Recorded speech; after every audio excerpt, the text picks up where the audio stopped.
father, he worked on a railroad for over 40 years. And like we talked before, he was an alcoholic, abusive, but he did work.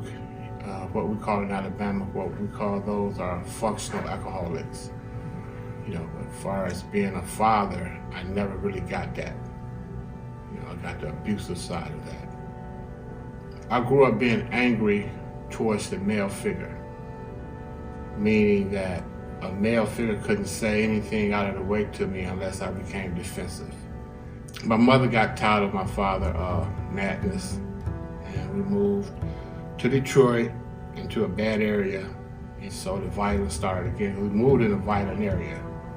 So the things we did, we was doing out of a survival mode, not to be hurt by other people.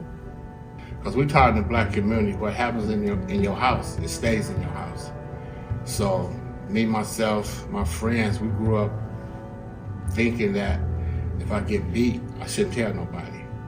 So we come outside to people who don't really mean us no harm, but we got this anger and frustration built up inside of us. So that's where I believe most of the gun violence in today's society is stemming from. Our children are coming from homes, as myself, growing up in the area I grew up in, which was a lot of drug selling, a lot of prostitution, fatherless homes. Either you might have a mother and father in the home, but they're abusing their children. Black men, our community, we weren't supposed to share our pain. We weren't supposed to cry. We taught not to cry. I used to fall, they say, "You'll be all right, don't cry." That stuff used to hurt, but I'd be holding my tears in because we taught not to do that. Once we be able to share our emotions and say how we really feel, I think it's gonna get better. So that's what we have to teach our kids. It's okay to cry. It's okay to tell somebody if you're being touched on, if you're being bullied, if your mother and father's doing this. It's okay to tell somebody to get the help you need. And it's most important to start, I would say, 3rd, 4th, 5th grade before they even get to junior high school. By the time you get to junior high school, you're seeing so much stuff today that we ain't see when we was going to junior high school. So I be trying to get ahead of that stuff when I talk to the kids.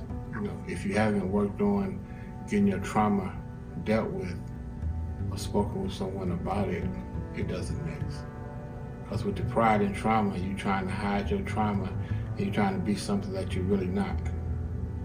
But like I say, you don't really know about therapy in the Black community. Whatever you've done here, it stays in this house.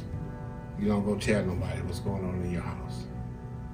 But a lot of messed up stuff is going on in our homes that our children need to talk to somebody about. I try to surround myself with people who's better than me and who want to see me do better. So they give me like an edge to continue to move on. Even in my bad days, I still feel happy because I'm still here. I've been shot before, I've been stabbed before, and all those things. And I just think God have a greater plan for me in life. And that's why I enjoy doing the work that I do, being able to tell my story to people. So something in my story may help that young man or young woman say, hey, if he overcame that, I can overcome that. The things we're doing now for group violence intervention, peace during war, Urban Alliance, reaching out and going out into our community and speaking with our children and showing them that you don't have to go through what we went through in order to be doing this, because there is a better way. But I believe, me personally, I believe it starts in the home. If the mother and father is not trying to teach that child the right way to go, we're up against another battle. We fighting with the child, we fighting with the parent. Because after we get done teaching this child, he got to go right back into that same home. So in the process, we had to be able to send somebody into that home to work with those parents. Some might be alcoholics, try to get them in AA. Therapy is most important, because some of the parents probably have been through a lot of trauma and they never really talked to nobody about it. So getting them to talk to somebody about their issues and getting them the help that they need, I think that's a great start.